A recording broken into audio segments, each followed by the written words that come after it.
Atomic Habits by James Clear is a book that has revolutionized the way we think about habits and personal growth. In Atomic Habits, Clear provides practical strategies to form good habits, break bad ones, and master the tiny behaviors that lead to remarkable results. Whether you're looking to improve your health, your work, or your overall life satisfaction, the principles in this book can guide you on a transformative journey. Imagine if you could improve every aspect of your life by just 1% each day. What if tiny, seemingly insignificant changes could lead to extraordinary results over time? In Atomic Habits, James Clear reveals the hidden power of small habits and how they can compound into life-changing outcomes. This isn't just about willpower or motivation. It's about creating a system that makes good habits inevitable and bad habits impossible. Stay with us until the end, and you'll discover practical strategies that can help you achieve your goals, no matter how big or small.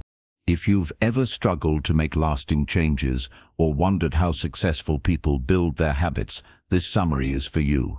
Let's dive in and unlock the power of Atomic Habits together. The surprising power of Atomic Habits. In 2003, a pivotal day arrived for British cycling.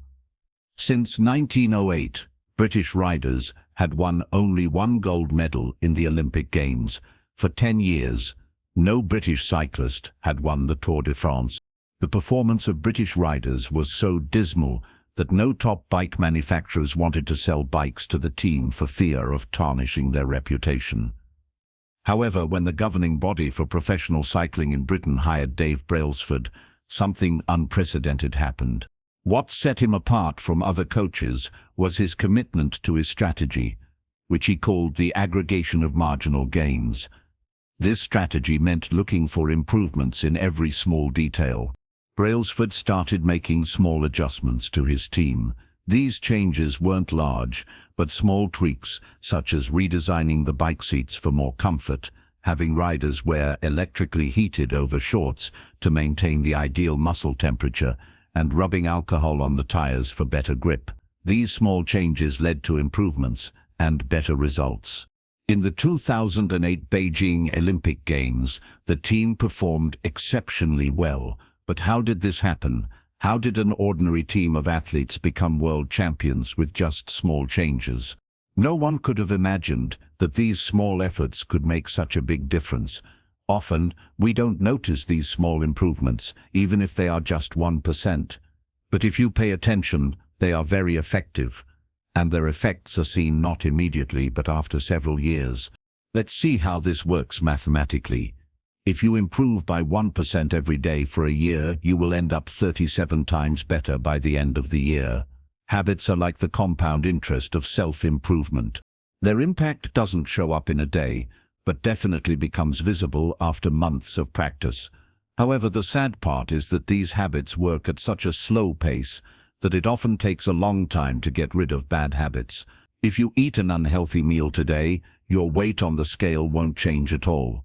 But if you keep repeating this, you'll see toxic results. As it is said, whether you are successful or unsuccessful today doesn't matter as much as your habits, which determine if you are moving in the right direction or not.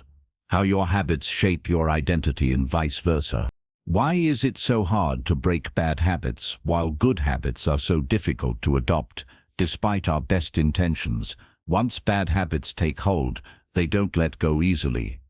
We may try our best to change them, but often fail. The reasons are: 1. We try to change the wrong things, and 2. Our approach is not effective. Many people start the process of change by focusing on what they want to achieve. This leads to outcome-based habits. But if we start building identity-based habits, we focus on what we want to become.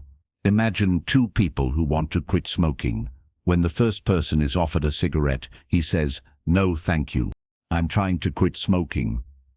This response seems reasonable, but it implies that he still identifies as a smoker who is trying to become something else. He wants to change his behavior, but his beliefs remain the same. When the second person is offered a cigarette, he responds, "No, thank you. I don't smoke." Notice the subtle difference.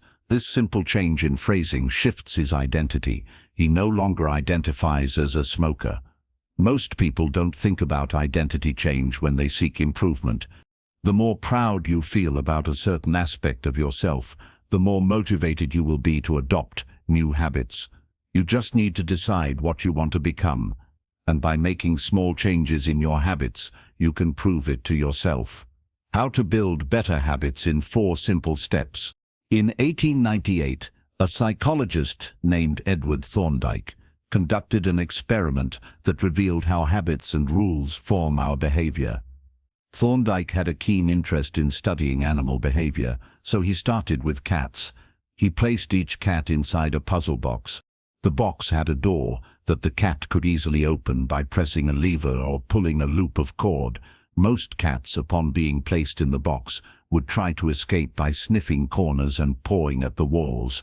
Eventually, they would discover the lever and press it to open the door and escape. After 20 to 30 trials, it became clear that the cats developed a habitual behavior. Upon entering the box, they would immediately press the lever to escape. With repeated practice, the cats made fewer mistakes and focused on the solution. Thorndike described the learning process as follows. Behaviors that produce satisfying results are likely to be repeated, while those that produce unfavorable results are less likely to be repeated. The process of creating habits can be divided into 4 simple steps. Cue, craving, response, and reward. 1. Cue. The cue triggers our brain to initiate a behavior. It acts as a signal for the brain to start a routine. This can be anything that provides a hint about the potential reward. Since the cue is the first sign of the reward, it often leads to cravings. 2. Craving. Cravings are the motivational forces behind every habit. Without craving a change, we have no reason to act. For instance, you don't crave smoking a cigarette, you crave the relief it provides. Cravings drive our actions because they are linked to a desire for a specific outcome. 3. Response. The response is the actual habit you perform, which can take the form of a thought or an action. Whether a response occurs or not depends on how motivated you are and how much effort it requires. If a particular action demands too much effort, it might not become a habit. 4. Reward. The reward is the end goal of every habit. It satisfies your craving and teaches you which actions are worth remembering in the future. The cue notices the reward, the craving wants the reward, and the response achieves the reward. If any of these steps are insufficient, a behavior will not become a habit. This loop helps in designing better habits and breaking bad ones. The first law: make it obvious. I once heard a story about a woman who had been working as a paramedic for many years. She attended a family gathering and became very concerned when she saw her father-in-law. She told him that something about his condition didn't look right and insisted that he should go to the hospital immediately. Just a few hours later, he underwent surgery at the hospital, revealing that a major artery was blocked, which could have led to a heart attack at any moment. Thanks to the woman's alertness, the old man's life was saved. The human brain operates like a prediction machine. It observes every small detail and constantly monitors what's happening around you. For instance, a paramedic can recognize a heart attack patient just by looking at their face, because their brain has learned to notice the cues that predict certain results. Similarly, your brain can start noticing cues that are important to you as you practice and pay attention to them. These cues become so common in our habits that we often don't even notice them. However, before building new habits, it's essential to pay attention to your current ones. This can be challenging because our habits are often automatic and ingrained over years of repetition. The biggest challenge is becoming aware of what you actually do. To do this, you need to make a list of your daily habits. Once you have a complete list, scan each behavior and ask yourself whether it's a good, bad, or neutral habit. Just score your habits without trying to change anything initially. You need to acknowledge what you do. Don't blame yourself for your faults or praise yourself for your successes. The process of behavior change always starts with awareness. The best way to start a new habit. In 2001, researchers in Great Britain conducted a study with 248 people over 2 weeks to help them build better exercise habits. The first group was a control group that simply had to track how often they exercised. The second group, called the motivation group, was instructed to track their exercise and read some books on the benefits of exercise. Additionally, researchers told them that working out reduces the risk of coronary heart disease and improves heart health. The third group received the same data and motivation as the second group, but with an added task. They had to create a specific plan for when and where they would exercise. To make this even more specific, each member of the third group wrote, "During the next week, I will engage in at least 20 minutes of vigorous exercise on this day, at this time, in this place." In the first and second groups, only 35 to 38% of participants exercised at least once a week. The motivational presentation had little impact on their behavior. However, in the third group, 91% of participants exercised at least once a week. The sentence they wrote down is what researchers call implementation intentions, a plan made in advance about when and where to act. Numerous studies have shown that implementation intentions help people stay connected to their goals. Many people think they lack motivation, but the truth is they are not clear about their goals. Knowing when and where to act is not obvious to them. However, the first law of behavior is to make it obvious. Being specific and clear about your intentions provides practical cues for your habits and allows you to design a plan for when and where to act. The key takeaway is that having a detailed plan significantly increases your chances of sticking to a new habit. By explicitly defining the time and place for your actions, you turn vague intentions into a concrete plan, making it much more likely that you will follow through. Motivation is overrated. Environment often matters more. At Massachusetts General Hospital in Boston, a primary care physician named Anne Thorndike had a revolutionary idea. She believed she could improve the eating habits of hospital staff and visitors without changing their motivation or making any announcements. Along with her colleagues, she conducted a 6-month study to change the choice architecture of the hospital cafeteria. The first step was to rearrange the drinks. Refrigerators near the cash registers were stocked only with soda. They replaced the soda with water bottles, not only in the refrigerators but also at various food stations throughout the room. Soda was still available in the main refrigerator, but water was now accessible everywhere. Over the next 3 months, soda sales dropped by 11.4%, while bottled water sales increased by 25.8%. Similar changes were made to the food arrangements, and the results were consistent. No one noticed the changes, yet the impact was significant. Often, people don't choose what to eat because they particularly want it, but because of where it is placed. Imagine you walk into your kitchen and find a plate of cookies. You might immediately start eating them. Not because you're hungry, but because they're right there in front of you. Your habits can change in the same way, depending on where you are and the cues around you. Environment plays an invisible role in shaping human behavior. No matter how different our personalities are, some behaviors are automatically formed due to our environmental conditions. Unfortunately, the environments we live and work in often prevent us from taking specific actions because there are no obvious cues to trigger those behaviors. If you want to make a habit a main part of your life, you need to make the cue a main part of your environment. This means that to foster good habits, you should design your environment in a way that promotes them. For example, if you want to drink more water, place water bottles around your living space. If you want to read more, leave books in places where you spend a lot of time. By making small adjustments to your environment, you can create a setting that naturally encourages positive behaviors, reducing the reliance on motivation alone. The secret to self-control. In 1971, during the 16th year of the Vietnam War, Congressman Robert Steele from Connecticut and Morgan Murphy from Illinois made a shocking discovery that stunned the American public. While visiting the troops, they found out that almost 15% of the U.S. soldiers sent to Vietnam were drug addicts.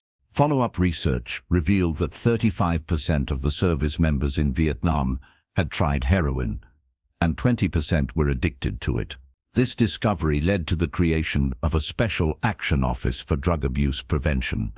To help rehabilitate these service members when they returned to the US, Lee Robbins, a research director, proved that if there is a radical change in the environment, addictions can quickly disappear. The soldiers in Vietnam spent all their time surrounded by cues that triggered heroin use. The drug was easily accessible, the stress of the war, fellow soldiers who were also users, and the anxiety of being far from home and family. However, when these soldiers returned to the US, they were in an environment devoid of such cues, and their habits changed accordingly. This Vietnam study challenges many of our cultural beliefs about bad habits. Our culture teaches us that the solution to all our problems lies in a little bit of discipline. However, recent research has proven otherwise. When scientists observed people with strong self-control, they found that these individuals were not much different from those who struggled. Rather, disciplined people are better at life because they avoid tempting situations. People with the most self-control use it the least. If you don't need to exert self-control all the time, practicing self-control becomes much easier. In other words, our self-control does not eliminate our bad habits. Your energy should be directed toward optimizing your environment, which is more powerful. Make the cues for your good habits obvious and make the cues for your bad habits invisible. This means that to foster good habits, you should design your environment in a way that promotes them. For example, if you want to drink more water, place water bottles around your living space. If you want to read more, leave books in places where you spend a lot of time. By making small adjustments to your environment, you can create a setting that naturally encourages positive behaviors, reducing the reliance on motivation alone. The second law, make it attractive. How to make a habit irresistible. In Dublin, Ireland, an electrical engineering student named Ronan Byrne loved watching Netflix, but also knew he needed to exercise, so he came up with an idea. He connected his stationary bike to his laptop and TV. Then he created a computer program that made Netflix work only if he pedaled at a certain speed. By using temptation in this way, exercising became more enjoyable for him. How did this work? It's simple. Connect the action you need to do with the action you want to do. This method is called temptation bundling and applies a psychological theory known as Premack's principle. This principle states that you are more likely to perform a less desirable activity if it is linked to a more desirable one. To make habits attractive or favorable, pair them with something you enjoy. For instance, if you enjoy listening to audiobooks but need to work out, only listen to your favorite audiobook while exercising. This makes the less desirable activity, working out, more appealing because it's paired with something you enjoy, listening to an audiobook.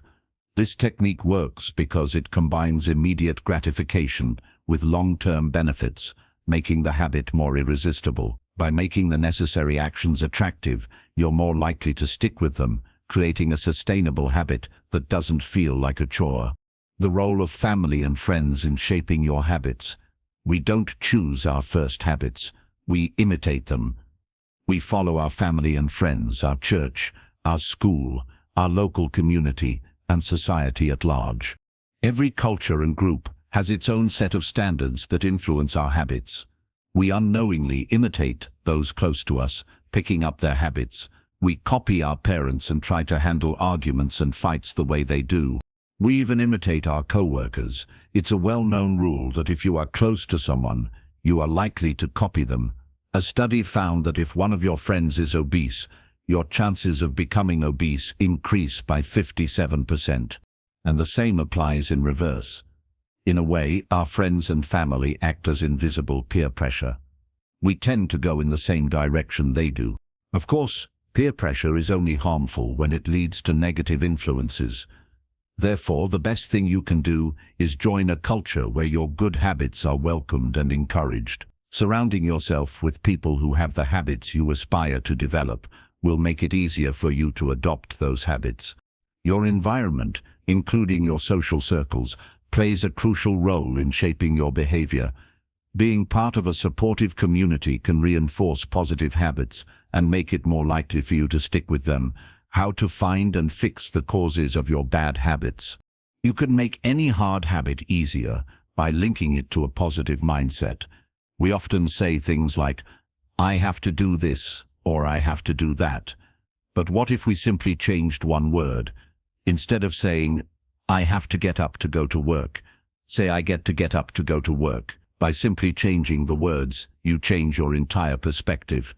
This way, you highlight the benefits of your habit rather than the setbacks and disadvantages. The secret to finding and fixing the causes of your bad habits is to reframe the association you have with them. By thinking about them differently, you can turn any hard habit into an enjoyable one. For example, if you dislike exercising, instead of thinking "I have to exercise," think "I get to exercise and improve my health." This subtle shift in language emphasizes the positive outcomes rather than the effort involved. This reframing can make a significant difference in how you perceive and approach your habits.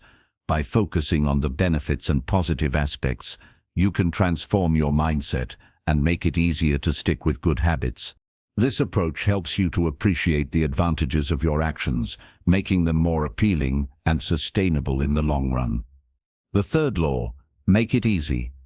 Walk slowly but never backward. Forming a habit is a process in which a behavior, through repetition, becomes an automatic reflex. Habit repetition brings about clear physical changes in the brain. For example, the cerebellum part of musicians' brains is larger compared to non-musicians. Each time you repeat an action, you activate a specific neural circuit associated with that habit. The time it takes to form a habit doesn't matter as much. Time has never been the problem. What matters is the rate at which you perform a certain behavior, whether you do something twice in 40 days or 200 times. It's not about the duration, but the frequency. To create any habit, you need to practice it consistently. The key to making habits easier is to focus on small, manageable steps. The goal is to reduce the friction associated with starting a new habit. For instance, if you want to start exercising, begin with just a few minutes a day rather than committing to an hour-long workout. Gradually increase the time as the habit becomes more ingrained. By making habits easy and reducing the barriers to starting them, you increase the likelihood of sticking with them. Simplify the process and break down the habit into smaller steps to make it more achievable. Remember, progress may be slow, but as long as you're moving forward and not backward, you're on the right track. Consistent, small steps will eventually lead to significant changes. The law of least effort. Energy is valuable, and the brain is designed to conserve it whenever possible. It's human nature to follow the law of least effort, which states that when people are given two similar choices, they will naturally choose the one that requires the least effort. Creating a habit requires a certain amount of energy. The more energy required, the less likely we are to do it. In a sense, every habit is just an obstacle standing between you and the desired outcome. Dieting is an obstacle to being fit, and meditation is an obstacle to peace of mind. You don't love the habit itself, you love the outcome it delivers. But if we're all so lazy, how do some people achieve difficult goals? The solution is to create an environment where doing the right things is as easy as possible, thereby reducing the friction of obstacles. For example, meal delivery services reduce the friction of grocery shopping, and dating apps reduce the friction of social introductions. In the struggle to create better habits, explore ways to reduce the friction associated with good habits and increase the friction associated with bad habits. For instance, make your workout clothes easy to access and ready to wear, or prepare healthy meals in advance to avoid the temptation of junk food. By designing your environment to support your goals, you make it easier to follow through with good habits and harder to indulge in bad ones. This approach helps you conserve energy and stay consistent with your desired behaviors, ultimately leading to the achievement of your goals with less effort. How to stop procrastinating by using the 2-minute rule. If you want to start something big, even if it feels easy by taking big steps, you should still begin with baby steps. We all tend to try to do too much too quickly because we're excited about the change. However, a strategy that can help you is the 2-minute rule, which states, when you start a new habit, it should take less than 2 minutes to do. You'll notice that almost any habit can be scaled down to a 2-minute version. For example, read before bed every night becomes read 1 page before bed every night. Do 30 minutes of yoga becomes take out my yoga mat. The point is to make it easy to start a particular habit, whether you meditate for 1 minute, read 1 page, fold 1 piece of clothing, or do anything small. Just start. Doing something that feels right is a powerful strategy. People often think reading 1 page of a book daily is insignificant, but the point is not how much you read or do, it's that you are doing it at all. Once you start, the first 2 minutes become a ritual that leads into a larger routine. This is an ideal way to become proficient in any difficult skill. Once a habit is established, there will come a point where you perform the action routinely and perfectly. You can mix the 2-minute rule with habit-shaping techniques to ensure your habit helps you achieve your ultimate goal. After establishing a habit, take it to intermediate steps and repeat the process until you become an expert. Only then should you move to the next level. Eventually, you'll find that the habit you wanted to build has become part of your personality. How to make good habits inevitable and bad habits impossible. In the summer of 1830, Victor Hugo, a French writer, was struggling with an impossible deadline. He had promised his publisher a new book 12 months earlier, but had made no progress. Instead, he started working on other projects, delaying his commitment. Frustrated, Hugo's publisher set a strict 6-month deadline, telling him he had to complete the book by February 1831. Faced with this challenge, Hugo devised an unusual strategy. He gave all his clothes to his assistant and instructed them to lock them away. With no clothes to wear outside, he had no choice but to stay home and focus on writing. For the entire fall and winter of 1830, Hugo dedicated himself to writing. His book, The Hunchback of Notre Dame, was published 2 weeks ahead of the deadline on January 14, 1831. The key to success isn't just making good habits easy, it's making bad habits hard. To make good habits inevitable and bad habits impossible, you need to design your environment to support your goals. 1. Remove temptations. Just as Hugo removed his clothes to avoid leaving his home, you can remove items that lead to bad habits. For example, if you want to eat healthier, remove junk food from your house.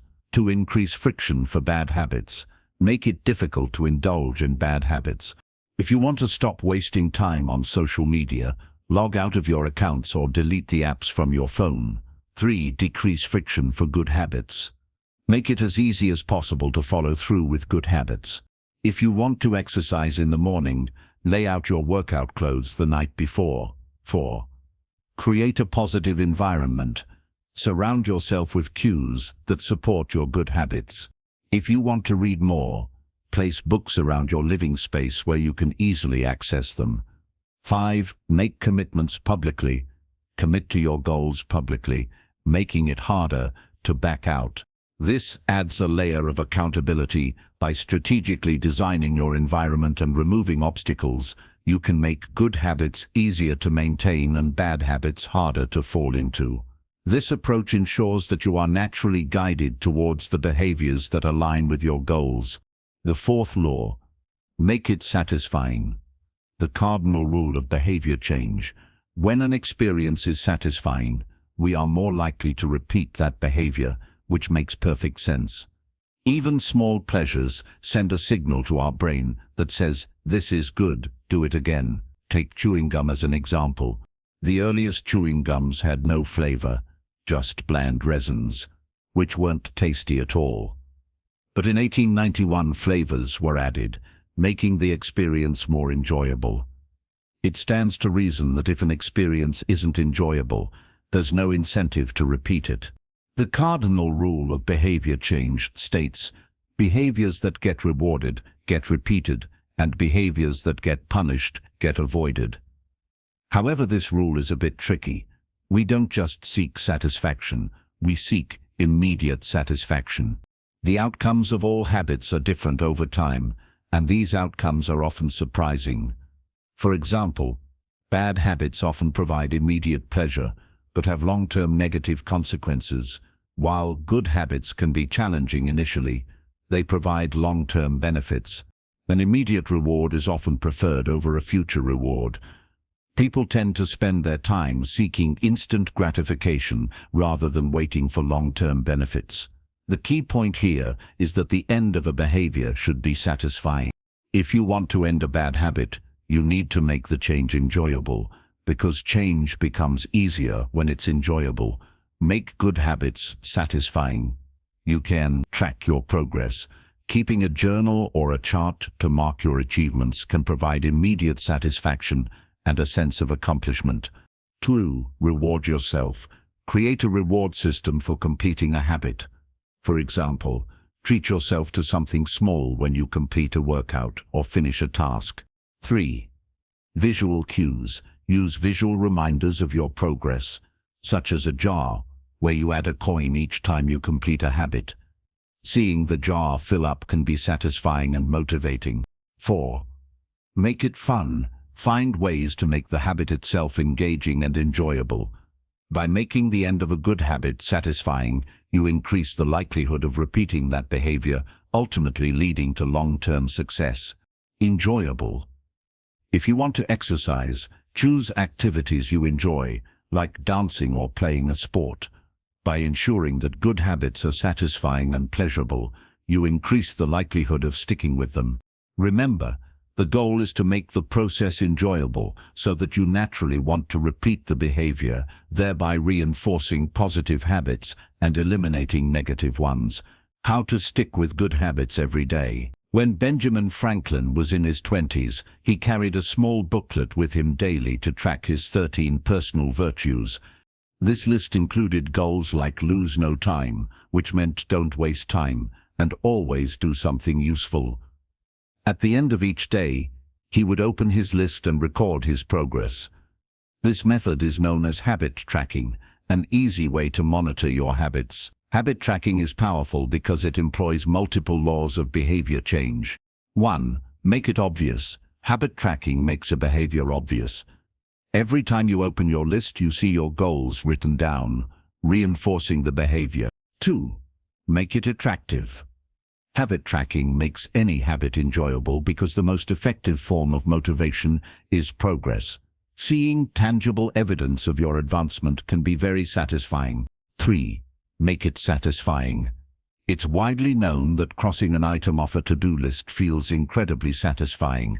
Seeing your progress and results is inherently rewarding. Habit tracking is crucial for staying motivated because it keeps your focus on your goals. Here are some tips to effectively track your habits. 1. Use a journal or app. Keep a dedicated journal or use a habit tracking app to log your daily habits. This can provide a visual representation of your progress. 2. Set clear goals. Define what success looks like for each habit. Clear, measurable goals help you understand what you need to do each day. 3. Track consistently. Make it a daily routine to review and update your habit tracker. Consistency is key to building and maintaining habits. 4. Celebrate small wins. Acknowledge your achievements, no matter how small. Celebrating progress keeps you motivated. 5. Review regularly. Periodically review your habit tracker to assess your progress and make adjustments if necessary. Reflecting on your journey helps you stay aligned with your goals. By incorporating habit tracking into your routine, you create a system that makes good habits stick. It provides a sense of accountability, motivation, and satisfaction, ensuring that you remain committed to your personal growth and goals. How an accountability partner can change everything. Just as we tend to repeat enjoyable experiences, we avoid repeating painful ones. Pain is an effective teacher. If failure is painful, we are motivated to fix it. However, if failure has no immediate effect on us, we tend to ignore it. The more immediate and costly the mistake, the more we learn from it. For example, the fear of a bad review forces an employee to work better. Extreme consequences make people learn quickly. This is why having an accountability partner can be incredibly helpful. Knowing that someone is watching you keeps you motivated and accountable. If you have to face immediate consequences for your actions, you're less likely to delay your work. If you procrastinate, your boss might see you as lazy and untrustworthy. We all care about the opinions of those around us, especially those who can help us reach the top. An accountability partner ensures that someone is always there to monitor your progress. Here's how an accountability partner can make a difference. 1. Immediate feedback. An accountability partner provides immediate feedback on your actions. This helps you recognize and correct mistakes quickly. 2. Motivation. Knowing that someone is holding you accountable keeps you motivated to stick to your goals. The desire to avoid disappointing your partner can be a powerful motivator. 3. Consistency. Regular check-ins with your accountability partner ensure that you remain consistent in your efforts. This consistency is crucial for building and maintaining good habits. 4. Support and encouragement. An accountability partner offers support and encouragement, helping you stay positive and focused on your goals. 5. Honest evaluation. They provide an honest evaluation of your progress, helping you see areas where you need improvement and celebrating your successes. To make the most of an accountability partnership, 1. Choose wisely. Select someone you trust and respect and who is committed to helping you achieve your goals. 2. Set clear expectations. Define what you want to achieve and how your partner can help you stay accountable. 3. Regular check-ins. Schedule regular check-ins to discuss your progress and any challenges you're facing. 4. Be honest. Be open and honest about your progress and struggles. Transparency is key to making the partnership effective. By having an accountability partner, you create a system of external checks and support that helps you stay on track and achieve your goals more effectively. Advanced tactics.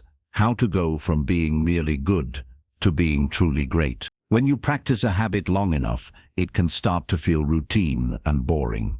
What once excited you and brought satisfaction now feels like just another part of your day. This boredom is one of the greatest challenges you will face. We get bored with our habits because they no longer provide the same level of satisfaction, and we always expect an outcome. The truth is, it doesn't matter what you want to get better at if you only do it when it excites you. If you only engage in a habit when it excites you, you won't be consistent enough to achieve great results. Yes, there will be days when you want to quit, but the key is to stick with it even when it's painful, boring, or exhausting. This is what separates amateurs from professionals. The only way to succeed is to do what you do with all your heart and enjoy it. The downside of habits is that we often don't notice small mistakes because you do something repeatedly out of habit. You might not improve it. However, you don't need to worry too much about this because some habits don't require constant improvement. For example, how you tie your shoes doesn't need frequent upgrades. But if you want to master a skill, just having a habit is not enough. You need hard practice until you acquire certain skills. Here's what you need to do to go from good to great. 1. Embrace boredom. Understand that not every moment will be exciting. Embrace the monotony and keep pushing through. This is where true growth happens. 2.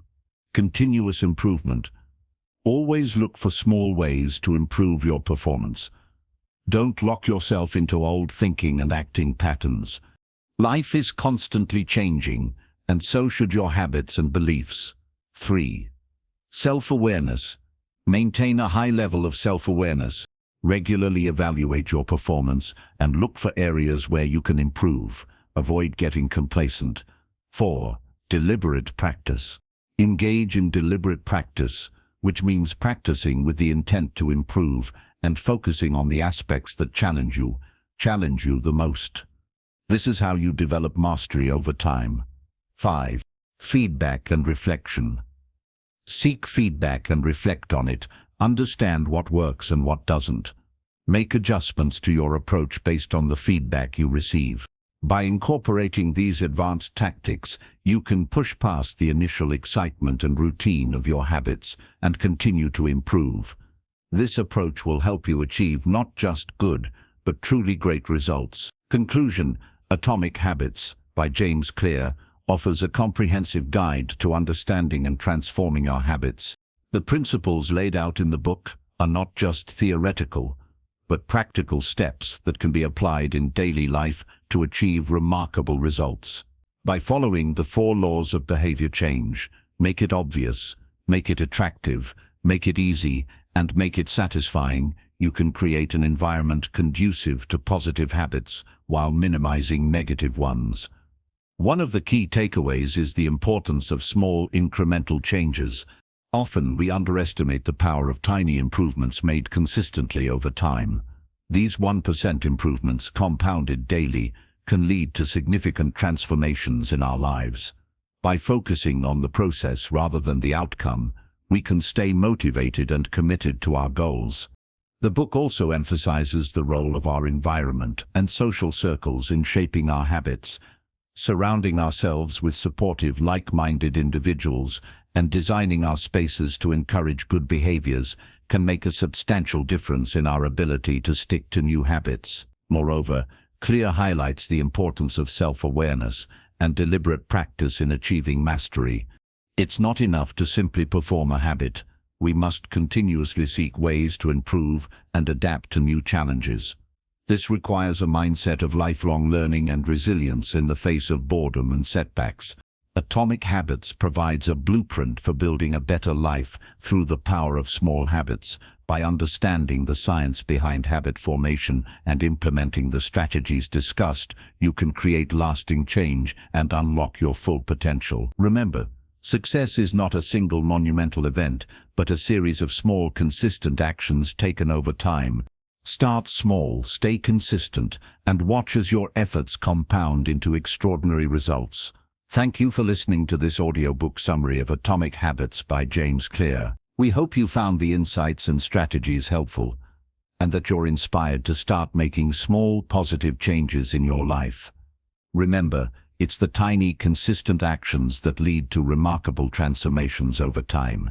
By making your good habits obvious, attractive, easy, and satisfying, you can create a system that supports continuous improvement and success. If you enjoyed this summary and found it valuable, please consider subscribing to our channel and sharing it with your friends and family. Your support helps us bring more content like this to you. Don't forget to leave a comment below and let us know which habits you're planning to build or change using the principles from Atomic Habits. Stay tuned for more summaries and insights from the best personal development books out there. Until next time, keep striving for progress, not perfection, and watch as